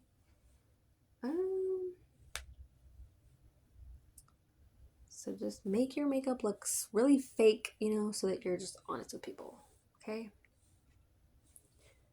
I'm just her children arise, her husband also, and he praises her. Many women do noble things, but you surpass them all. Charm is deceptive and beauty is fleeting, but a woman who fears the Lord is to be praised. Okay, this must have been one of those verses where it's like you have to know the story behind it because it's very specific. Is to be praised, not something you hear too often. So it's being very specific right there all of a sudden. Honor her for all that her hands have done. So it's very much almost putting her on a pedestal, but we're not supposed to put people on pedestals because that's already idolatry, right? We don't put them above ourselves or below us. Like I keep saying, Jesus keeps reiterating that we're all brothers. And by brothers, he means sisters too, stoops. But you guys already know that. That's the end of the proverb. 31:3 means wealth. Do not spend your strength on women, your vigor on those who ruin kings. Okay, so it's referring to strength as their wealth. It's referring to their wealth as their strength. Okay. Wow. Very interesting. So that includes for me like all the people, because nobody is just like no man is an island, right? So from that you get that these communities we form, the smaller and then larger communities, however you choose to look at it at any point in time, those people are affecting your mind state constantly because you fall into these habits and you'll just like not be aware that you're doing it, but we're all doing it. So those people can't even, the people that the king, like King Lemuel, for example, had around him, whether it's like family or not family, like knights or whoever he has working for him, those people are going to have a huge say. Jesus. So those people are what's most going to affect your wealth. If you ever heard the saying that you are the sum of your closest 5 people. So these people could be coaches, teachers, brothers, parents, cousins, like basically whoever you spend your attention and time with, you're already growing together, being stretched, so to speak. Obviously, I mean mentally stretching. And this cloth says, I imagine that's why it keeps saying about the cloth. She is clothed with strength and dignity. And the last one. I didn't even. Also, praise her. Many women do noble things, be past all times. They won't be slain, but a woman who fears the Lord is to be praised. Okay. Yeah, apparently a lot of people kept having problems with that. I don't know why.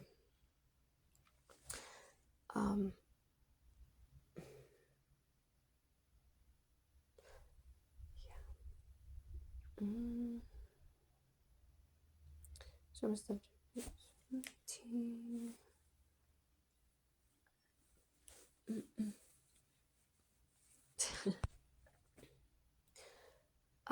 And let her works bring her praise at the city gate. A lot of things apparently happened at these gates that we're just gonna have to look up. Look up, look up, look up, for your redemption is here. OMG, stupid Santa. It's not what I'm trying to paste. OMG. Why you do this to me? My page right now just totally disappeared. Oh, there it is. It didn't copy what I copied. It's so annoying. Okay, so it's referred to, this proverb refers to the godly women, it says. Not the perfect wife. Same difference, right? Can you imagine if this was like when the Nephilim were here and they were like the kings, because of course they could like fight everybody off because they're stronger than people and bigger, and like everyone was just like, anyway. And then they have these wives that are also like, they're mixed, because the angels that fell weren't women, it said the Son of Man. So these women were like translated, what is the word? Transcended into this Proverbs 31 naturally. And that's how this poem basically was made after the fact, right? Because people were paying attention and reflecting, meditating on these things. Funny how I said medicated, because I need some medications. Extended her hands, the fears, Lord. Oh, the fear of the Lord thing. I wish I was better at explaining that, because it keeps coming up. She sews garments, cares for her family, buys and harvests land. I imagine before this, like the only like cool thing to do, like to make money back then, was just like a pickpocket or like some type of like disgusting thief that like had no fingers or something. Like it probably was always something like that. And so when this impossible victory happened, and then they rebuilt the gates, and they lived in Jerusalem, and they were like, oh my god, we're finally with our people. And then Ezra made the city come alive because he knew the laws and everybody followed him. So yeah, I imagine that all these things, all this culture that came out of this time was seen to be divine or something, like just to be remembered for so many years, because they're God's chosen people. And it is also interesting how like all this wisdom came about. For example, I always say the ark that Bezalel built, which was like kind of more like just a chair, but it was like really, it was perfect. But a lot of people were filled with the Ruach. It wasn't just him. And if you read the stories, you notice that a lot of things, God didn't just give people the wisdom to like, he could do more. He could do so many things. He gave him the wisdom to like cut stones, like and wood carvings, and do all this like artistic things, right? But Oliohab, however you say his name, he was just instructed to work under him, like as an apprentice type of thing. So it wasn't that Eliahab was entrusted to make a certain object, but just for them to be together. Apparently it was very important to God that he called these people by name. So he called them to work together because maybe he knew in some way that whatever Oliahab would do to inspire Bezalel to be so accurate with his wood carvings and diamond cutting, all that,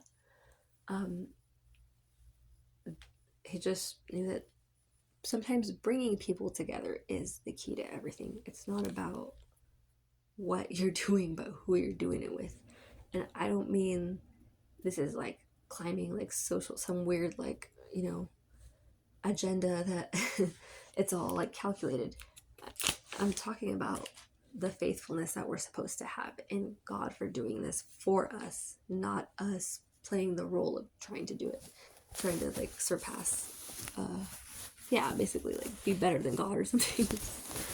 I mean, you have to. How do you not think that's funny? Like little dainty humans, they're like, I know that, Jesus. I knew that before you knew that. I knew that. Cares for her family, buys and harvests land, extends her hand to the needy. Ah, man. It would be cool to do all these things because you could get some beekeepers, the people that want to be beekeepers. And then if you're able to purchase the land, then you don't need to have a house on it because they're already homeless. So if you own the land, then you can give them permission to stay on your land and they can bring all their tents or whatever they want. Or they can help you build a house too. And then they have the bees, so you guys would have honey. And you could sell it at the farmer's market. That's how all these things would come together. Extends, fears the Lord, feareth, have been intimidated. Oh, we have been inspired by her. We may have been intimidated by her, but as I explained, the very first post about this virtuous woman, she is unique to her husband and his needs. Oh. Okay, so yeah, that was their version of the godly woman, I guess. It's kind of leaves a lot unsaid. The last verse, it says, is a summary of this woman of noble character, the various tasks and responsibilities of a Christian woman, as well as her virtues and characteristics. Take a closer look at the meaning of this final verse in Proverbs. That's what I was getting to. I know, I said I'm going to be done like an hour ago. Anyway, many women have done excellently, but you surpass them all, it says. Proverbs ESV, verse 29. I thought it was 31 was the last verse. Oh, okay, so in ESV, I guess it ends there. Anyways, as we have made our way through Proverbs 31 and the attributes of the ideal biblical wife, some may be overwhelmed by all this amazing woman accomplishes, and it is amazing, but I would venture to guess that this incredible woman of faith is not accomplishing every one of these responsibilities each and every day, like ebbs and flows. I'm sorry, life ebbs and flows, and we have seasons where one responsibility takes greater precedence over another. And like I keep saying, we don't owe anyone explanations of what we're doing in life. Our lives, our souls, our bodies, everything belongs to He who made it, our Father who's in heaven. So you don't owe anybody anything. The church will lead you often to believe those things, but you do not, because it's against the spirit of giving to give and expect a return. It's only after people only mention these things, think to mention these things at all, after this has been like obviously a repeating pattern of someone, and they're trying to point out something completely different, which is has nothing to do with what they gave and the love they're offering, right? Two different things. So as we have made our way, no one needs to focus far more on, in some seasons, this noble woman needs to focus more on motherhood, than on entrepreneurship. In other seasons, she will be able to serve on more ministries than others. Wow. Okay, so women were. I need to write down the year when women were elected to be ministers, because they used to burn them. They used to call them witches and burn them at the stake for ministering. If a man, if a minister was even in the slightest way threatened by a woman having more leadership qualities, probably what he would do is he would make up some rumor about her being a filthy whore, or conspire some type of, like I'm saying, guys, these things all are ancient things. They've always happened. It's not like just you just saw it on the news, oh God. But these things have always happened. The heart is deceitfully wicked above all things. Where was I? More in other. So it's more than motherhood, and it's more than working. There's you can't count how many things, different things that different women can focus on as like their goal. We only know this by having a relationship with God. In the later details of like years of back and forth with this God, you're kind of like in a you get in step with each other, as Richard Grannon puts it. He says there's certain things that just should never be out of step, he says. I think that's a perfect way to look at it, as like a dance that you're doing. It's you gotta follow someone's lead sometimes versus being divided. It's always better to follow their lead than to let division control you. What am I hearing? That's really weird. It's a weird sound. Anyway, we haven't made our way. I read that. Life ebbs and flows, and we have seasons. Okay, woman needs to focus more on motherhood. Blah blah. In other seasons, she will be able to serve on. Oh, I read that. I believe that this article saying, and all of Proverbs 31 is referring to how a woman carries herself in her role as daughter of God, wife, and mother over the course of her life.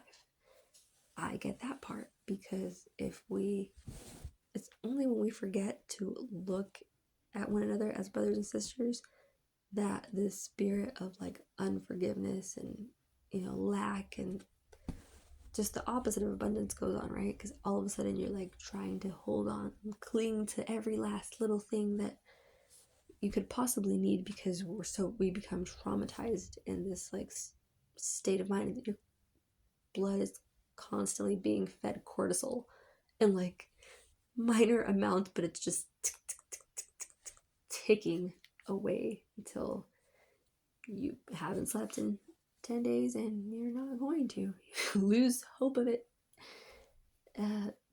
more every day. And that's where drugs can be helpful in your life sometimes. Or are we? Cares herself as daughter of God, wife, and mother over the course of her life. Right? So everything we're doing all the time is affecting the people around us all the time. And if God is one of those people you have in your life, he will probably be affected by you not behaving as a daughter of God or a follower of Christ. Having an opinion, basically, versus just going through life as if, well, I don't know any better, so I'm so innocent, right? There is nothing innocent about ignorance other than, well, yeah, the fact that they're ignorant, yes. Entrepreneurship, referring to how a woman, okay, read that. Not a snapshot of one day, wow, thank you, perfect, or even 1 year, but a reflection of her life as a whole. Okay, so I just said that, but they worded it perfectly. So Let me say it again. Not a snapshot of one day or even a year, but a reflection of her life as a whole.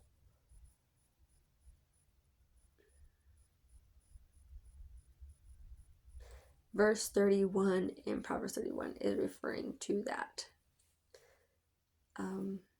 How she carries herself in her role as a daughter of God, a wife, a mother, and over the course of her life. I love the way they explain that part. Wow, I just can't get over it. They see her quiet and gentle spirit, high moral compass, zeal for God, and happy husband, and they simply give up. Wait, what? What's going on? I'm reading a different thing, huh?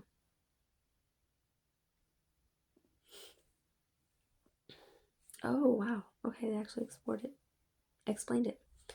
Let me go back. So the detailed picture of this wife as she demonstrates tireless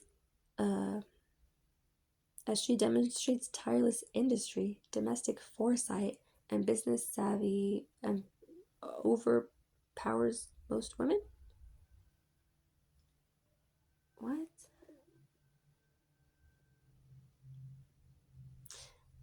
Okay, the detailed picture of this wife.